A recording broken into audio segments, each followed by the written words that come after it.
Hello बच्चों, नमस्कार, good morning. कैसे हैं सभी लोग? उम्मीद करता हूँ बहुत अच्छे होंगे, बेहतर होंगे। तो आज हम लोग एक अपना नया टॉपिक शुरू करने जा रहे हैं। अच्छा, 3 टॉपिक हमारे कंप्लीट हो चुके हैं। और मेजर टॉपिक कहूँ तो 2 ही टॉपिक हैं, प्रॉफिट लॉस, डिस्काउंट। तो अलग चैप्टर मान सकते हो। और तीसरा हमारा जो है परसेंटेज। आज एक मॉडरेट से चैप्टर की तरफ हम लोग मूव कर रहे हैं जिसका नाम है सिंपल इंटरेस्ट। बेसिकली चैप्टर एक ही है जिसका नाम इंटरेस्ट यानी कि ब्याज है। उसको 2 पार्टों में बांटा गया, सिंपल और कंपाउंड यानी कि साधारण और चक्रवृद्धि। और दोनों को फिर एक अलग अलग चैप्टर्स का रूप दे दिया गया है। तो हमारे सेगमेंट के सबसे मोस्ट इंपॉर्टेंट चैप्टर्स की बात अगर मैं करूं तो इंटरेस्ट यानी कि ब्याज, चाहे वो साधारण हो चाहे वो चक्रवृद्धि हो, ब्याज एक इंपॉर्टेंट सेगमेंट के रूप में आता है क्योंकि पूरे ब्याज से 1 से 2 क्वेश्चन पूछे जाते हैं। कई बार कई शिफ्ट में मैंने देखा कि कंपाउंड यानी कि चक्रवृद्धि से ही 2 सवाल पूछ लिए। मैंने कई शिफ्ट में देखा, एक क्वेश्चन आपका साधारण से पूछ लिया, एक क्वेश्चन आपका चक्रवृद्धि से पूछ लिया, कई बार दोनों क्वेश्चन साधारण से पूछ लिए, कई बार दोनों को मिलाकर एक ही क्वेश्चन। यानी कि अगर मैं ओवरऑल कहूं तो क्वेश्चन तो बनता ही है भाई, सवाल तो ब्याज से बनता ही है 100%।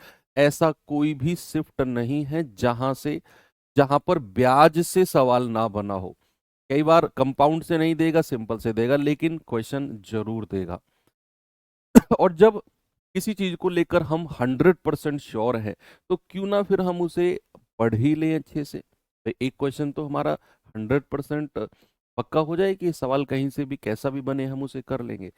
तो चलिए इसी के साथ चैप्टर शुरू करते हैं। वही चैप्टर परसेंटेज से लिंक होगा ये। परसेंटेज शुरू की 10-15 मिनट की थ्योरी है, पढ़ लीजिए, फिर इसके बाद सवालों पे आ जाएंगे हम।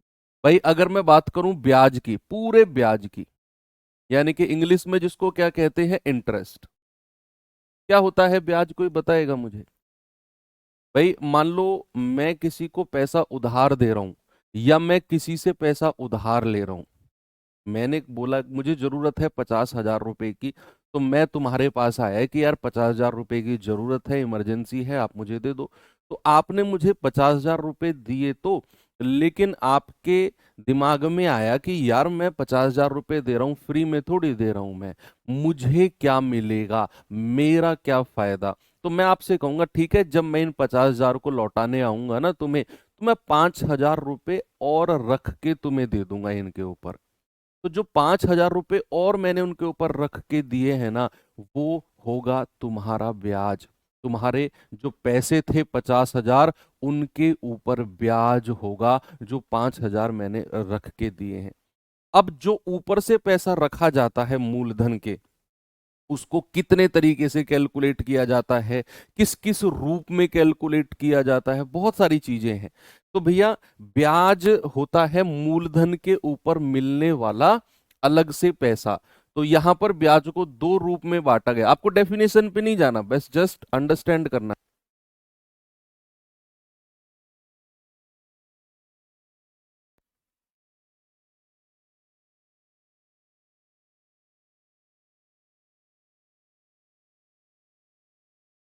देखो, ब्याज 2 तरीके से होता है।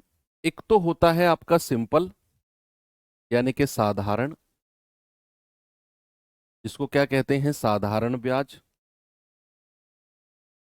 और एक होता है आपका कंपाउंड, एक होता है आपका कंपाउंड, जिसको क्या कहते हैं, चक्रवृद्धि ब्याज।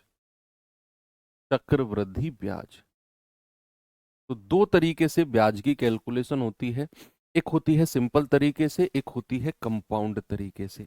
बच्चे अगर मैं सिंपल तरीके की बात करूंगा तो सिंपल तरीके का मतलब होता है केवल मूलधन पर, जो ब्याज केवल मूलधन पर मिलता है, केवल मूलधन पर। इंग्लिश वाले बच्चे लिखेंगे ओनली ऑन प्रिंसिपल, केवल मूलधन पर मिलता है। और सेकंड मोस्ट इंपोर्टेंट पॉइंट है कि हर वर्ष बराबर मिलता है। हर वर्ष क्या मिलता है, बराबर मिलता है। ईच ईयर, ऐसे डैश लगा के इक्वल कर देना। ईच ईयर में क्या होगा, इक्वल मिलेगा। हर साल क्या होगा, हर साल बराबर मिलेगा और केवल मूलधन पर मिलेगा, केवल और केवल मूलधन पर मिलेगा। बच्चे चक्रवृद्धि के केस में ये दोनों पॉइंट रिवर्स हो जाते हैं कि भैया चक्रवृद्धि ब्याज केवल मूलधन पर नहीं मिलता, वो ब्याज के ऊपर ब्याज मिलता है। आप पॉइंट बना के लिख लो, जब मैं चक्रवृद्धि ब्याज पढ़ाऊंगा तब मैं लिखवाऊंगा, आप चाहो तो लिख सकते हो कि ब्याज के ऊपर ब्याज। जब मैं साधारण की बात कर रहा हूं तो केवल मूलधन पर। मूलधन क्या, जो पैसा मैं किसी को उधार देता हूं या जो पैसा मैं किसी से उधार लेता हूं उसको कहते हैं मूलधन। तो केवल मूलधन पर पैसा लगता है तो भैया साधारण। अगर ब्याज के ऊपर ब्याज मिलता है तो चक्रवृद्धि। यहां होगा हर साल बराबर मिलेगा, जो पहली साल मिल गया दूसरे साल भी उतना मिलेगा, तीसरे साल भी इतना। जितने साल पे आप जाओगे हर साल उतना ही ब्याज मिलता जाएगा जितना आपको पहली साल मिला था। लेकिन कंपाउंड के केस में ऐसा नहीं है, यहां आप लिखेंगे हर साल बराबर नहीं मिलेगा या हर साल बदलता रहेगा। इसके बारे में हम जिक्र नहीं करेंगे यहां। ये दो इसके मेजर पॉइंट है। जब तक साधारण ब्याज कंप्लीट ना हो ये दोनों के दोनों पॉइंट आपके दिमाग में रहने चाहिए। मैं हर बार पूछूंगा, हर बार आपको याद दिलाऊंगा कि केवल मूलधन पर मिलेगा और हर साल बराबर मिलेगा। चलिए अभी हम एंटर करते हैं चैप्टर में जिसका नाम है हमारा साधारण ब्याज। चैप्टर का नाम क्या है बच्चा, चैप्टर का नाम है सिंपल इंटरेस्ट। सिंपल इंटरेस्ट, कुछ थ्योरी है इसकी। सिंपल इंटरेस्ट जिसको हम क्या कहते हैं, साधारण ब्याज। मेरा थोड़ा सा ये चैप्टर पढ़ाने का तरीका अलग होता है बच्चे, तो जो लोग मुझसे आज तक नहीं पढ़े हैं उन लोगों को मैं थोड़ा सा बताना चाहूंगा कि साधारण ब्याज हो सकता है आपने आज तक केवल एक ही फॉर्मूले पे पढ़ा हो कि मूलधन गुणा दर गुणा समय बटे 100, और इसी फॉर्मूले का यूज आपने हर सवाल में किया हो, चाहे उस सवाल में फॉर्मूले की जरूरत हो चाहे ना हो, लेकिन आपने उसी फॉर्मूले को लगाकर सीखा हो। तो आप लोगों को मैं कहना चाहूंगा कि मेरा तरीका थोड़ा सा अलग है, मैं रहूंगा इसी फॉर्मूले के इर्द गिर्द। बेसिक फॉर्मूला हमारा यही है, मूलधन गुणा दर गुणा समय बटे 100, रहूंगा इसी के इर्द गिर्द, लेकिन हम थोड़ा सा बेसिक कॉन्सेप्ट की तरफ ज्यादा फोकस करेंगे। इस फॉर्मूले को बनने से पहले या इस फॉर्मूले के बनने के पीछे क्या बेसिक कॉन्सेप्ट है, अगर आप वो वाला बेसिक कॉन्सेप्ट सीख गए तो शायद 90% क्वेश्चन में आपको इस फॉर्मूले की जरूरत नहीं पड़ेगी। अब इस फॉर्मूले के पीछे क्या वो बेसिक कॉन्सेप्ट है जरा देखते हैं। भाई अभी मैंने दो पॉइंट आपको बताए कि साधारण ब्याज केवल मूलधन पर मिलता है, हर साल बराबर मिलता है। अब मैं कुछ शब्दावली यानी कि कुछ टर्मिनोलॉजी की बात करूंगा जो इस चैप्टर में हम यूज करने वाले हैं। जैसे हमने प्रॉफिट लॉस के टाइम पे भी शब्दावली पढ़ी थी ना, डिस्काउंट में भी शब्दावली पढ़ी थी, ऐसे हम यहाँ पर कुछ टर्मिनोलॉजी देखते हैं। भाई सबसे पहला पॉइंट आता है आपका मूलधन, जिसको इंग्लिश में क्या कहते हैं, जिसको इंग्लिश में कहते हैं प्रिंसिपल, जिसको इंग्लिश में कहते हैं प्रिंसिपल, और इसको शॉर्ट फॉर्म में हम बोलेंगे पी। डेफिनेशन नहीं लिखनी है, जस्ट अंडरस्टैंड करना है, ऐसे वर्बली समझना है। मूलधन क्या होता है, जो पैसा उधार दिया जाए या जो पैसा किसी से उधार लिया जाए उसको हम क्या कहते हैं, मूलधन कहते हैं। क्या बोलते हैं बच्चे, मूलधन बोलते हैं। अगर मूलधन के बारे में एक चीज मैं आपसे और पूछूं, मान लो मैंने आपसे 1 लाख रुपए उधार लिया, मान लो सपोज दैट मैंने आपसे 1 लाख रुपए उधार लिया और वो ब्याज पे मिला है मुझे, आपने मुझे ब्याज पे दिया है। और ब्याज एक ऐसी चीज है जिसमें हर बच्चा जानता है, तो आपने मुझे ब्याज पर 1 लाख रुपए उधार दिया, हर साल ब्याज रहा, कुछ भी बढ़ता रहा। अगर 10 साल बाद कोई आपसे पूछेगा कि आपने कितना पैसा उधार दिया था इसको, यानी कि मुझे, तो आप क्या कहोगे, आप 1 लाख बोलोगे, चाहे वो बढ़ता बढ़ता आपका 10 लाख हो गया हो, चाहे उस पे ब्याज इतना लग गया हो कि वो 1 लाख का 10 लाख बन गया हो। लेकिन अगर आपसे कोई ये क्वेश्चन पूछेगा कि कितना पैसा उधार दिया, आप 1 लाख कहोगे। अगर कोई आपसे 50 साल बाद पूछेगा तो भी आप कहोगे कि मैंने 1 लाख रुपए उधार दिया था।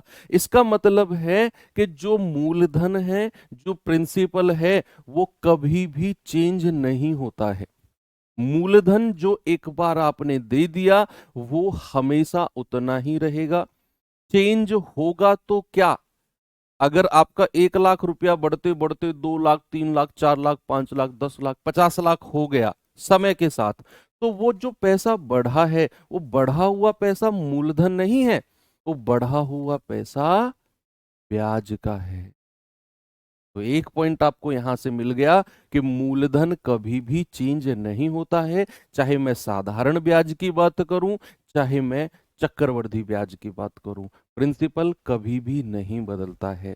जो पैसा उधार दिया जाता है वो कभी भी चेंज नहीं होता है। अब अगला पॉइंट आता है हमारा समय, या जिसको क्या कहते हैं, समय अवधि। समय अवधि इंग्लिश में क्या कहते हैं बच्चे इसको? इंग्लिश में कहते हैं इसको टाइम पीरियड। टाइम पीरियड, इसको शॉर्ट फॉर्म में हम किससे डिनोट करेंगे? टी से डिनोट करेंगे। टाइम पीरियड क्या होता है बच्चे? टाइम पीरियड होता है जितने समय के लिए, जितनी अवधि के लिए पैसा उधार दिया गया।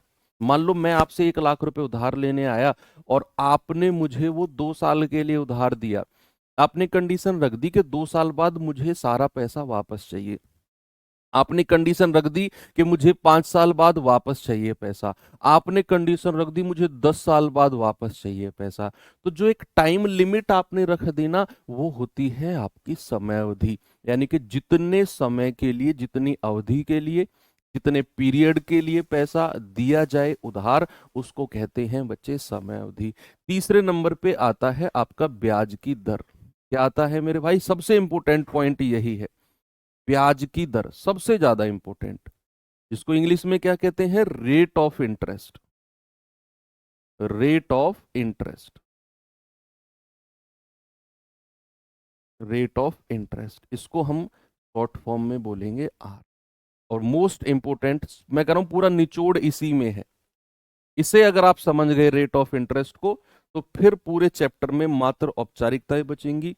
कैसा भी कहीं से भी सवाल दे दूं आप उड़ा दोगे। तो अब मैं जो ये समझाने वाला हूं ब्याज की दर यानी कि रेट ऑफ इंटरेस्ट, इसे थोड़ा गौर से समझना। क्या होता है रेट ऑफ इंटरेस्ट?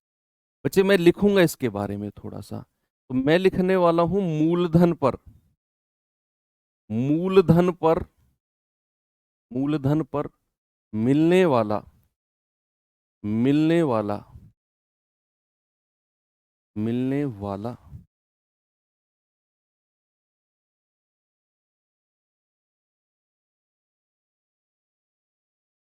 अगर मैं ब्याज की दर को वार्षिक कहता हूं, अगर मैं ब्याज की दर को वार्षिक या फिर एनुअली कहता हूं, एनुअली यानी कि एक वर्ष में, हालांकि ये 6 महीने, 3 महीने, 8 महीने, वो बदलती रहेगी, लेकिन आप एक स्टैंडर्ड लेके चलेंगे। स्टैंडर्ड यानी कि मानक, मानक हम वार्षिक ही मान के चलते बैंक के हिसाब से। तो मैं वार्षिक मान के चलूंगा ब्याज की दर को। वो 6 महीने, 8 महीने जब पढ़ेंगे वहां मैं आपको सारी चीजें समझा दूंगा। अभी फिलहाल के लिए मान के चलो कि जो ब्याज की दर है वो वार्षिक है, यानी कि 1 साल का पीरियड है जो ब्याज की दर का है। तो इसका मतलब है मूलधन पर मिलने वाला वार्षिक ब्याज, मूलधन पर मिलने वाला वार्षिक ब्याज, 1 साल में मूलधन पर मिलने वाला ब्याज, ये भी आप लिख सकते हो। Interest, interest on principal, principal in 1 year, interest on principal in 1 year, मूलधन पर मिलने वाला वार्षिक ब्याज 1 साल में। अगर मैं ब्याज की दर को वार्षिक कह रहा हूं, मान लो अगर मैं ब्याज की दर को छमाही कह रहा हूं, तो मूलधन पर मिलने वाला छमाही ब्याज, 6 महीने में मिलने वाला ब्याज। अगर मैं ब्याज की दर को तिमाही कह रहा हूं, तो 3 महीने में मिलने वाला ब्याज। मैं ब्याज की दर को मान लो 8 महीने की कह रहा हूं, तो 8 महीने। मैंने वार्षिक एक स्टैंडर्ड ले लिया, स्टैंडर्ड यानी कि वार्षिक। तो 1 साल में मिलने वाला प्रतिशत ब्याज आप कह सकते हो। आप इसको, सॉरी, इसको आप थोड़ा सा करेक्ट कर लीजिए, प्रतिशत ब्याज, प्रतिशत ब्याज, क्योंकि ये परसेंटेज में होगा, ठीक है, percent interest on principal in 1 year. अब मैं इसके बारे में थोड़ा सा डिटेल में जाता हूं क्योंकि इसको समझना बहुत जरूरी है। सपोज दैट मैंने आपसे बोला कि मेरा जो रेट है ना वो 4% वार्षिक है, मेरा जो रेट है वो 4% वार्षिक यानी कि एनुअली है। तो इस बात से आप क्या समझोगे, मैंने बोला मेरा रेट ऑफ इंटरेस्ट 4% वार, अगले 15 मिनट बस शांति से बैठ जाओ, कुछ कमेंट वमेंट मत करो, बिल्कुल शांति से, क्योंकि मैं 9:30 तक, 9:15 हो रहे हैं, 9:30 तक आपको मैं सारा कॉन्सेप्ट साधारण ब्याज का समझा दूंगा। के बाद मैं किसी भी टाइप पे जाऊं आपको टाइप नया नहीं लगेगा। तो ये मेरी पर्सनल रिक्वेस्ट है आपसे कि प्लीज आप लोग थोड़ी देर शांति से बैठ जाओ बस। मैंने कहा कि रेट ऑफ इंटरेस्ट अगर 4% वार्षिक है तो इस बात का क्या मतलब है, इस बात का मतलब है कि भाई प्रिंसिपल यानी कि मूलधन पर, प्रिंसिपल पर मुझे 1 साल में 4% का ब्याज मिलता है। अब मूलधन का 4%, सपोज मैंने किसी से 5,000 रुपया उधार लिया, सपोज दैट मैंने किसी से 5,000 रुपये उधार लिया और मैंने कहा ब्याज की दर 4% वार्षिक है, तो मुझे 1 साल में कितना ब्याज मिलेगा। आप कहेंगे सर 5,000 का 4% निकाल दो, 1 साल में कितना मिलेगा, 5 के 20 यानी कि 200 रुपये ब्याज मिलेगा। 1 साल में कितना मिलेगा बच्चे, मुझे 200 रुपये ब्याज मिलेगा। तो ये है इसका मतलब कि मूलधन पर मिलने वाला 1 साल में ब्याज 4%। अब जरा उन दोनों बात को याद करो जो मैंने आपको शुरू में लिखवाई थी, जो मैंने आपको शुरू में लिखवाई थी ये वाली, कि भैया जो साधारण ब्याज होगा वो केवल मूलधन पर मिलेगा। और ये सेकंड पॉइंट पे ध्यान दो, सेकंड पॉइंट पे, कि भाई हर साल क्या होगा, हर साल बराबर मिलेगा।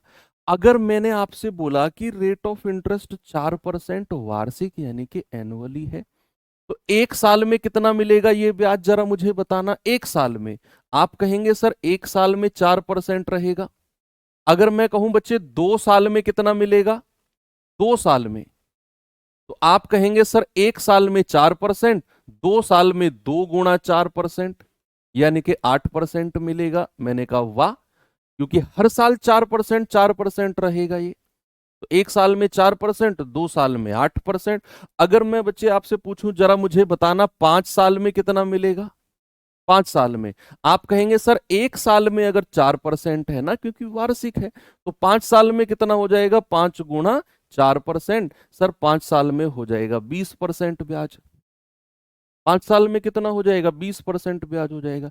ऐसे करते करते अगर मैं आपसे पूछूं कि बताओ मुझे टी साल में कितना मिलेगा, टी साल में, टी ईयर में कितना मिलेगा, टी वर्ष में कितना मिलेगा, तो आप कहोगे सर टी गुणा 4%, टी गुणा 4%।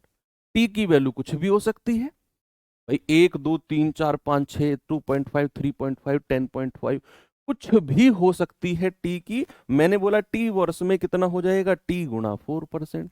यानी कि यहां से आप एक चीज समझे कि रेट ऑफ इंटरेस्ट ब्याज की दर अगर आपको मिल गई और आपको अगर समय पता चल गया, तो आप उन दोनों की मल्टीप्लाई करके ये बता सकते हो कि कितना ब्याज, टोटल ब्याज कितना मिलेगा प्रतिशत में। तो ऐसे करके एक फॉर्मूला तैयार हुआ बच्चे कि अगर मुझे प्रतिशत ब्याज निकालना हो, अगर परसेंटेज इंटरेस्ट, इंग्लिश वाले बच्चे लिखेंगे, अगर मुझे परसेंटेज इंटरेस्ट यानी कि प्रतिशत ब्याज निकालना हो, जिसको मैं ऐसे भी लिख सकता हूं, तो मैं क्या करूंगा, मैं R% को यानी कि ब्याज की दर को मैं किससे मल्टीप्लाई कर दूंगा, टी से। R% को मैं किससे मल्टीप्लाई कर दूंगा बच्चा, टी से।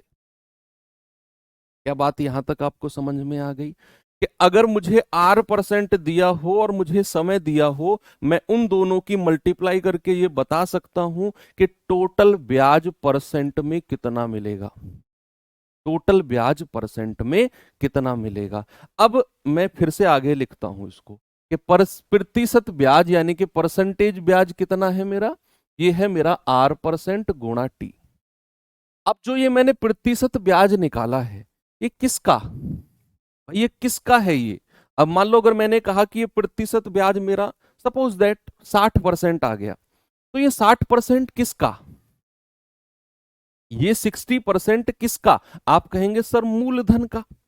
ये 60% किसका? आप कहेंगे सर मूलधन का। बात सही है क्या? मूलधन का 60%।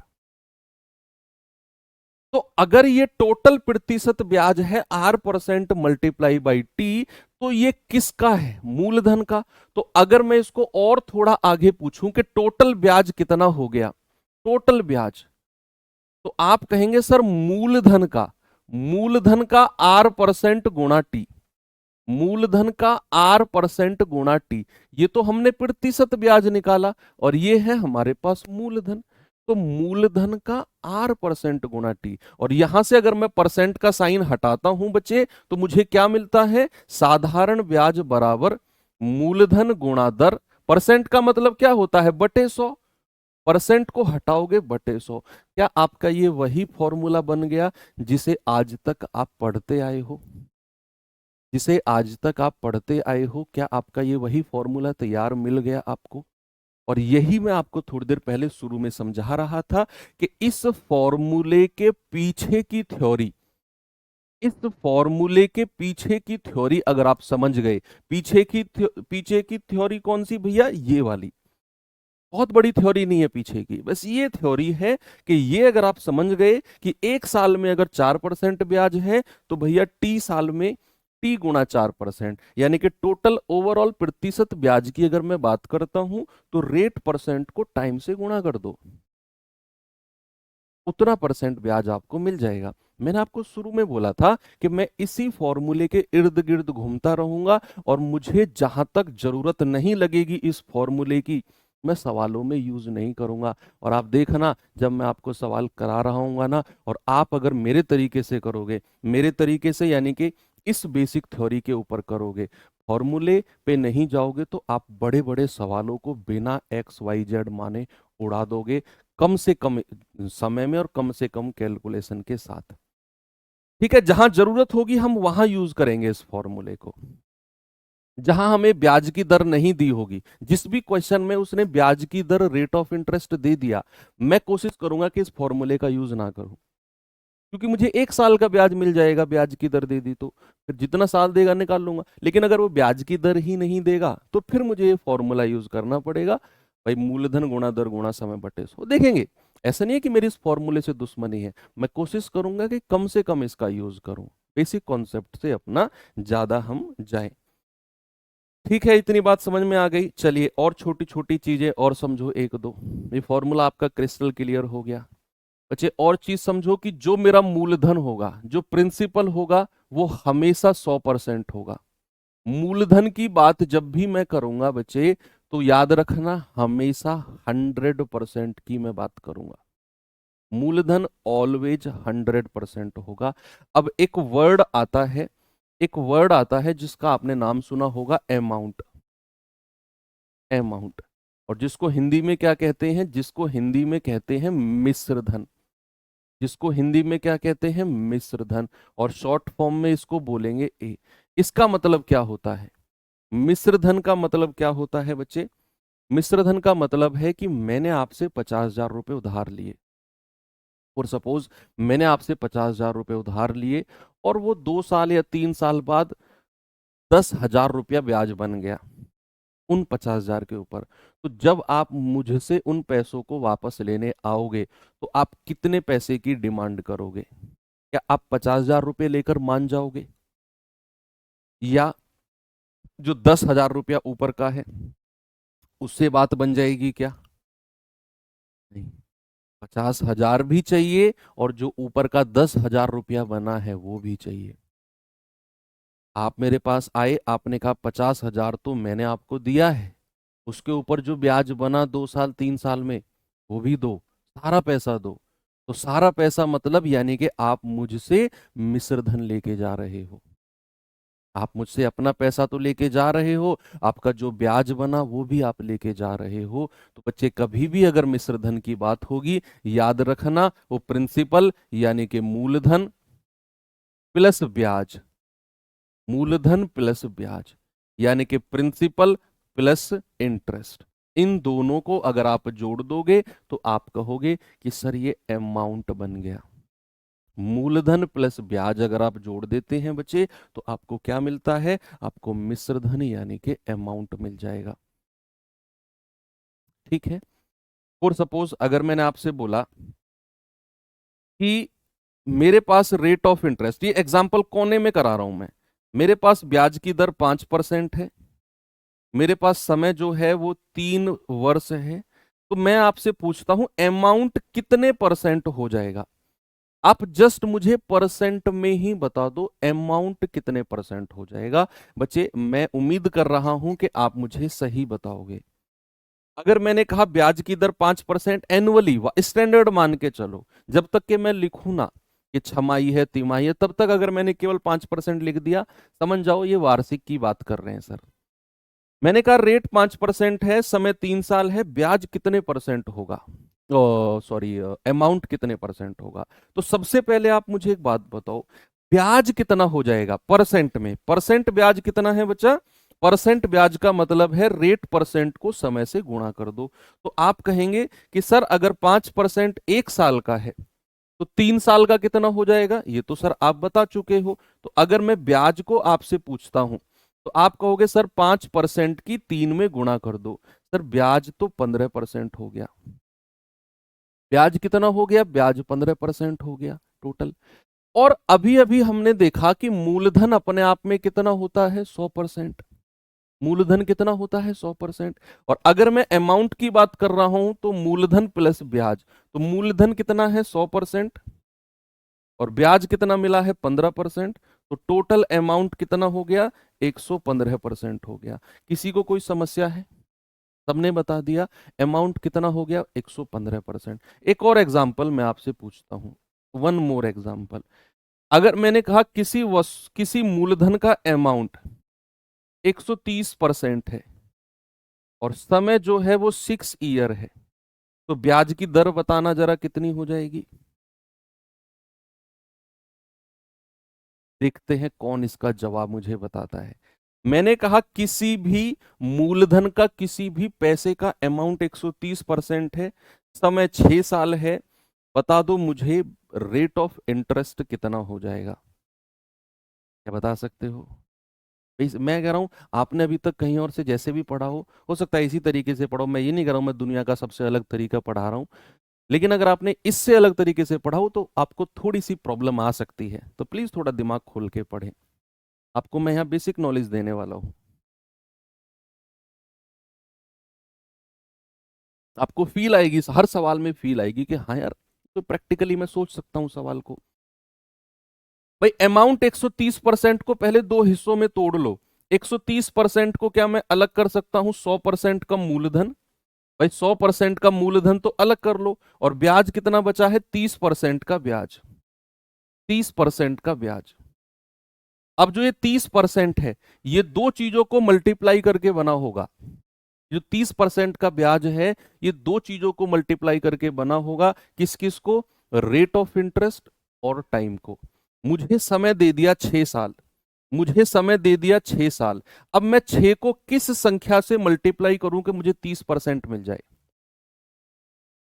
मैं 6 यानी कि 6 को किस नंबर से मल्टीप्लाई करूं कि मुझे 30% मिल जाए। आप कहोगे 6 पंजे 30 होता है सर, 5 से गुणा कर दो। तो यही मेरी ब्याज की दर आ गई, यही रेट ऑफ इंटरेस्ट आ गया 5, क्योंकि 6 पंजे 30 होता है, रेट ऑफ इंटरेस्ट 5% है। So simple. ऐसे आप बड़े आराम से निकाल सकते हो। यही थ्योरी थी साधारण ब्याज की।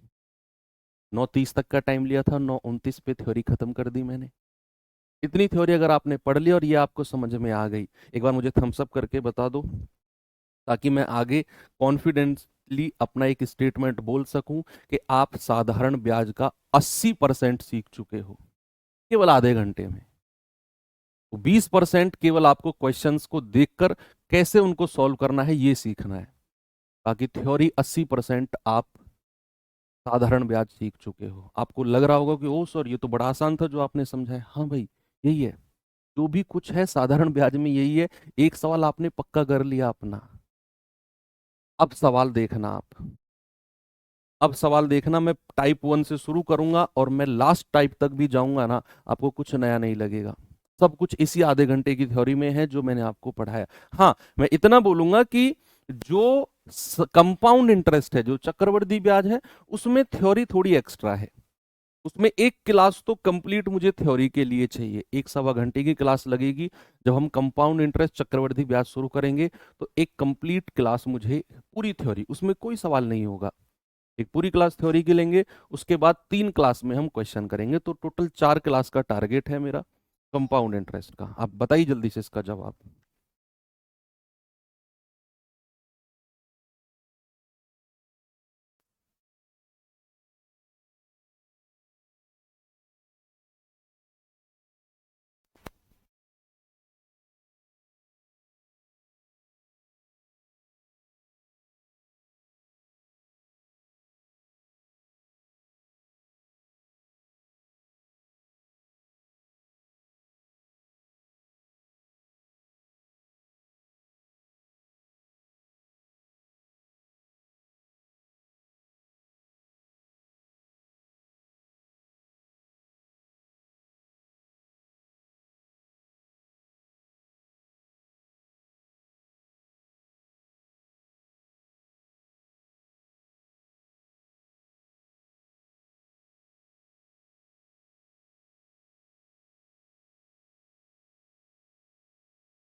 बताइए भाई, क्या जवाब है?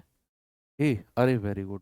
कह रहे एलेक्स ने 6% वार्षिक साधारण ब्याज की दर पर एक बचत बॉन्ड में 1500 का निवेश किया। 4 साल बाद कितना ब्याज मिलेगा? देखो, अब आपको क्या जरूरत है फॉर्मूले की, मूलधन गुणा दर गुणा समय बटे 100? मुझे लगता है जरूरत नहीं है। अगर लग रही है तो समझना कि भाई 1 साल में कितना ब्याज है, 6%, और कितने साल की बात हो रही है, 4 साल की। तो क्या आप मुझे बता सकते हो 4 साल में कितना परसेंट ब्याज मिलेगा? आप कहेंगे सर 1 साल में 6% है, तो 4 साल में कितना मिलेगा? आप कहेंगे 6% गुणा 4। सर 4 साल में पूरा 24% ब्याज मिल जाएगा। 4 साल में कितना मिल जाएगा? पूरा 24% ब्याज। उठा के 1500 का 24% निकाल दो। आप कहेंगे सर बात तो वही रही है, मूलधन गुणा दर गुणा समय बटे 100। भाई बात वही है। मैं फिर कहूंगा कि फॉर्मूले के आसपास घूमते रहेंगे हम, लेकिन अच्छा लगेगा आपको इस तरीके से करोगे तो। 1 साल का 6%, 4 साल का 24%, 1500 का 24% आप निकाल दो। 1500 गुणा 24/100, आपका जवाब कितना आएगा? 15 चौको 60, 6 15 दूनी 30 और 6 36, 360। ऑप्शन नंबर ए बिल्कुल करेक्ट है। एक और सवाल दूं? चलिए अगले क्वेश्चन की तरफ चलते हैं बच्चे। क्वेश्चन नंबर 2 कह रहे 4% की दर से 800 रुपए का साधारण ब्याज 5 साल में कितना होगा? अब जल्दी से मुझे बता दीजिए। टाइप 1 है, बहुत बेसिक, बिल्कुल जीरो लेवल लिया है मैंने टाइप 1। आप कहेंगे 4% की दर है, ओके, 5 साल की बात हो रही है। कह रहे बताइए कितना साधारण ब्याज होगा, मूलधन आपको 800 रुपए दिया है। आप कहेंगे कि सर 1 साल का 4%, तो 5 साल का ब्याज कितना हो जाएगा? 5 साल का टोटल हो जाएगा 20%। उठा के 800 का 20% निकाल दो। 800 का कितना? 20%, 20/100। तो ये आ जाएगा 8 दूनी 16, यानी कि 160 रुपये। कितना हो जाएगा? 160 रुपये। ठीक है, आगे बढ़े। नेक्स्ट क्वेश्चन नंबर 3 ये रहा।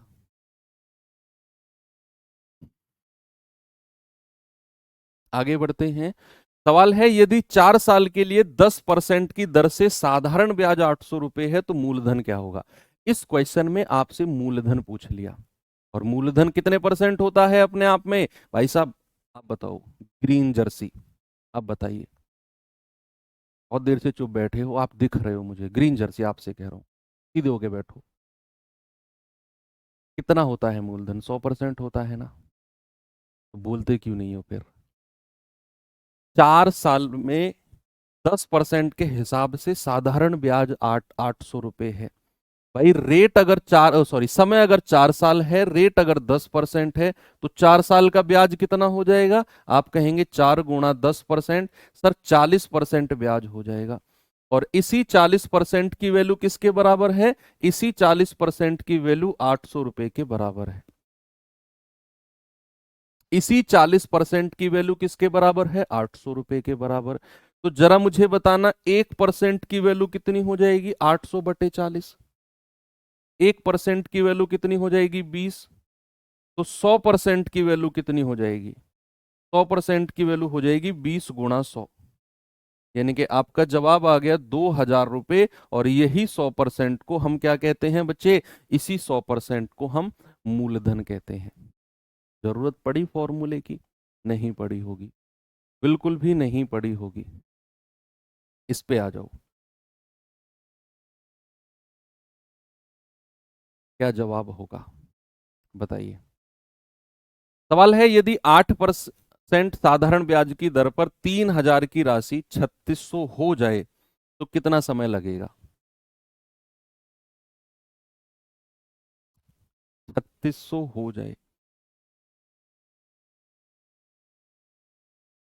8% साधारण ब्याज की दर पर 3000 रुपए की राशि 3600। देखो, अब मैं आपको एक चीज थोड़ा सा डिटेक्ट करना सिखा रहा हूं, ध्यान देना जरा।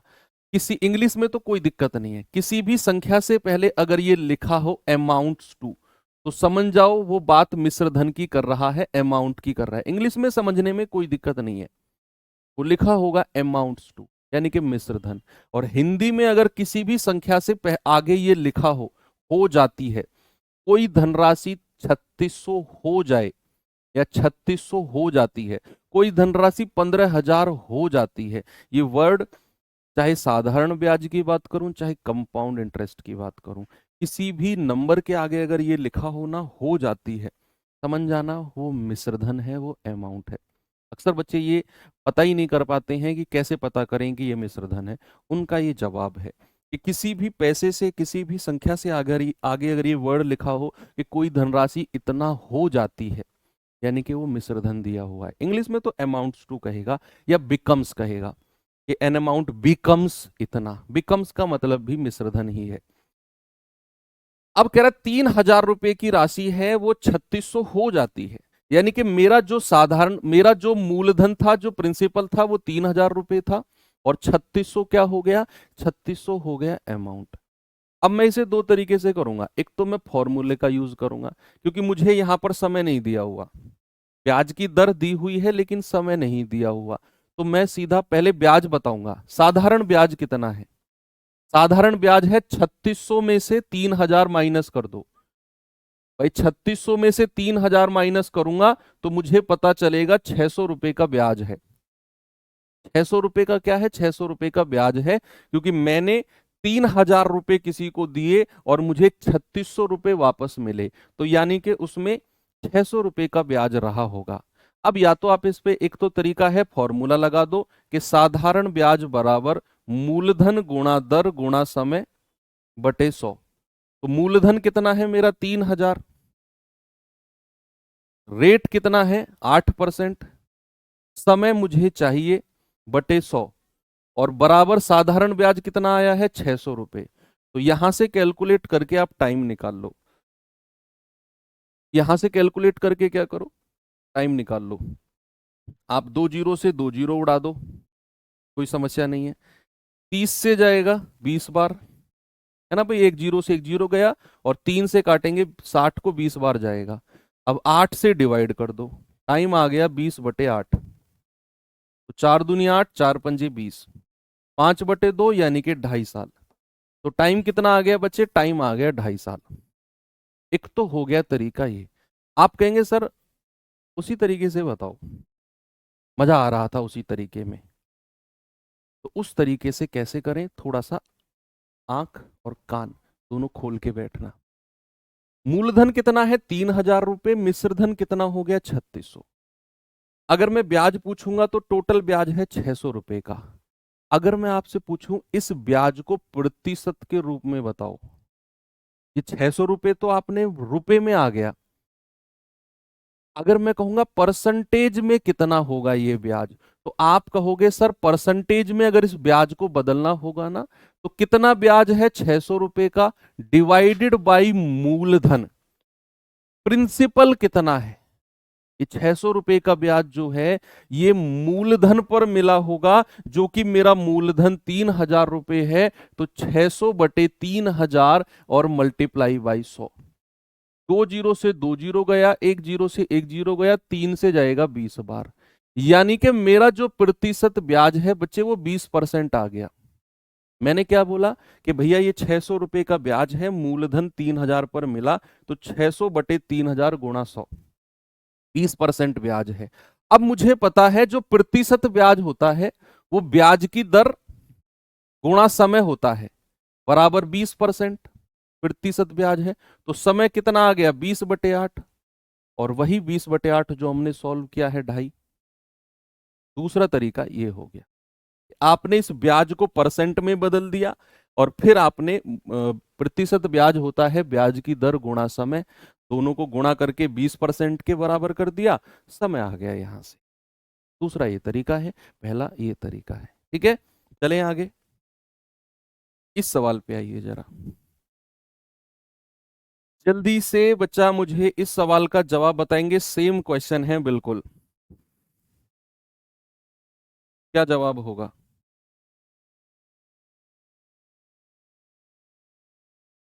कह रहे 12,000 की राशि है, 8% प्रति वर्ष साधारण ब्याज की दर पर निवेश की जाती है, कितने साल के बाद ब्याज राशि 3,840 हो जाएगी।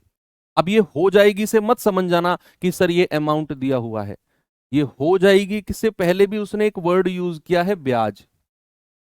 उसने कहा कितने साल बाद ब्याज राशि, इंटरेस्ट 3,840 हो जाएगा। ये हो जाएगा से सर आपने तो कहा था जहां हो जाएगा लिखेगा अमाउंट, अरे भाई पूरा तो पढ़ लो। अगर वो कहेगा कितने साल बाद यह धनराशि, यानी कि ये जो मूलधन है यह धनराशि हो जाएगी, तब ये अमाउंट की बात होगी। अब उसने साफ कह दिया कि कितने साल बाद ब्याज की राशि 3,840 हो जाएगी, यानी कि ये ब्याज 3,840 दिया हुआ है, कितने साल बाद। दोनों तरीके में से किसी भी एक से कर सकते हो, मैं एक फॉर्मूला वाला तरीका बता रहा हूं, दूसरा वाला आप खुद अपनी रफ कॉपी में ट्राई करना कि पहले इसे परसेंटेज में चेंज करो, 3,840 बटे 12,000 गुणा 100, और फिर उसको 8% से डिवाइड कर दो। ओके, आप फॉर्मूले से कर सकते हो कि साधारण ब्याज बराबर मूलधन गुणा दर गुणा समय बटे 100। आप जल्दी से इसे कैलकुलेट करके बता दो। 2 जीरो से 2 जीरो गया, 1 जीरो से 1 जीरो गया, 12 तिया 36, 12 दूनी 24, और 8 से जाएगा 8 चौकू 32। टाइम कितना आ गया 4 ईयर। ऑप्शन बी मेरा करेक्ट है। आगे सभी का, अगले सवाल पे चलते हैं। ये सवाल बताइए बच्चे जल्दी से।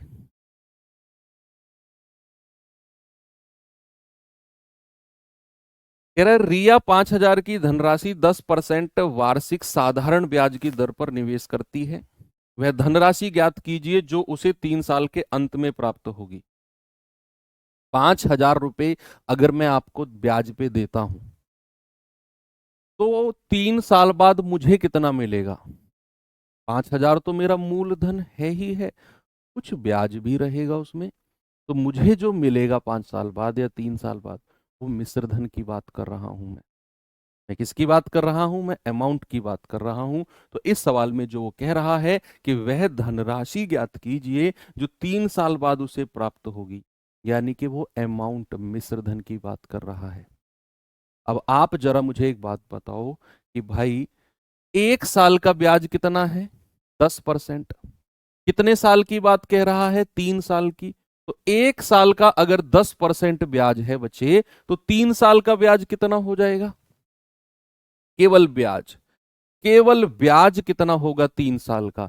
आप कहेंगे सर 1 साल का अगर 10% है ना, तो 3 साल का हो जाएगा 30%।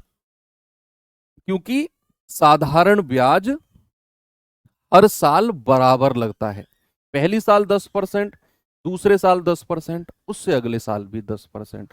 तो 3 साल का ब्याज 30%, तो अमाउंट कितना हो जाएगा? 100% में जोड़ दो, अमाउंट हो जाएगा 130%। थोड़ी देर पहले समझाया था ना, अमाउंट बराबर क्या होता है? 100% का मूलधन प्लस ब्याज। तो भैया 100% प्लस 30%, अमाउंट 130% हो गया। 5,000 का 130% निकाल दो, हो गया सवाल। 5,000 का 130% निकाल दो, 13×5 = 65, और 1 0 और 1 0 2 0। क्या जवाब हो गया? 6500। Option number D. ले लो, हो गया। आप लगाते रहो मूलधन गुणा दर गुणा समय बटे 100, फिर 5,000 में जोड़ो, कोई जरूरत ही नहीं है। आपने सीधा 30% ब्याज कहा, अमाउंट 130%, 5,000 का 130%, 6500। ओके, आगे बढ़ू। चलिए, ये सवाल देखिए थोड़ा सा।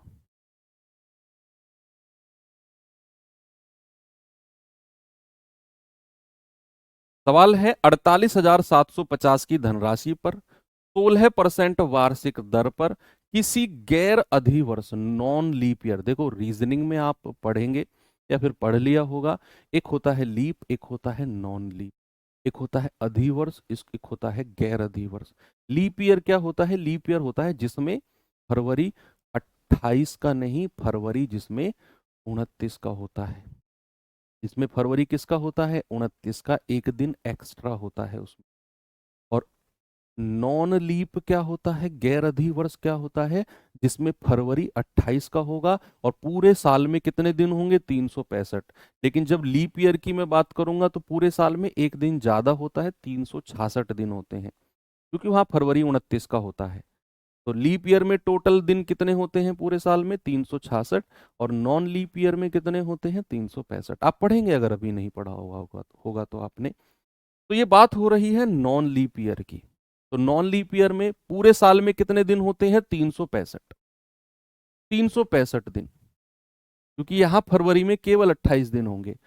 अब कह रहे हैं कि इतने पैसे पर 16% की दर से 73 दिन का ब्याज क्या होगा? अब मुझे यहां दिनों को वर्ष में बदलना पड़ेगा, मुझे यहां दिनों को वर्ष में बदलना पड़ेगा। बच्चे, अगर आपको महीने में समय दे रखा हो, सपोज आपको समय दिया हुआ है टी महीना, आपको क्या समय दिया हुआ है? टी महीना। और अगर आप उसे वर्ष में बदलना चाहते हैं तो 12 से डिवाइड करो ऑलवेज। और अगर आपको दिन में समय दिया हो, मान लो डी डेज, और आपको उसे वर्ष में बदलना हो तो याद रखना 365 से डिवाइड करेंगे, अगर वो गैर अधिवर्ष होगी, नॉन लीप होगी। और अगर वो लीप होगी तो 366 से डिवाइड करेंगे।